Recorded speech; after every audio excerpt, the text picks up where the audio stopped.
To make a mutton gravy, my mom took 5 numbers of tomatoes, 5 numbers of onions.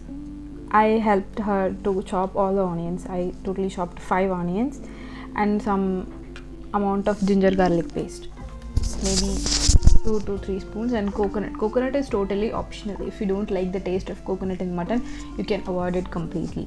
Then we made the mutton to cook and whistle for at least 4 to 5 whistles. Then only the muscles will be very softer and it will be suitable for eating. Some people don't like it for that much of whistles, then you can avoid it. 3 to 4 whistles is also completely okay.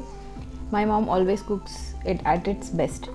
So started with frying the basic leaves, bay leaves and all the cardamom masalas, and we started to saute the onion. And after the onion changes color, like half the cook, then you can add tomatoes. So after completely sauteing onion and tomatoes, you put all the she mixed all the masalas and she finally made into the cooker and adding some water.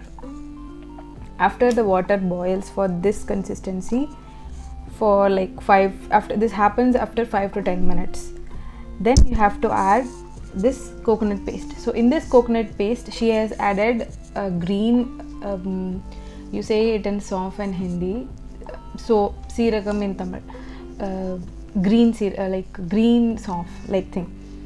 It is called as sombu in Tamil. Yes, sombu in Tamil. You have to mix it and you have to make the coconut paste. Then you have to add the mutton. Once it cooks, you start getting the smell of the aroma of the gravy. That's it. It is ready.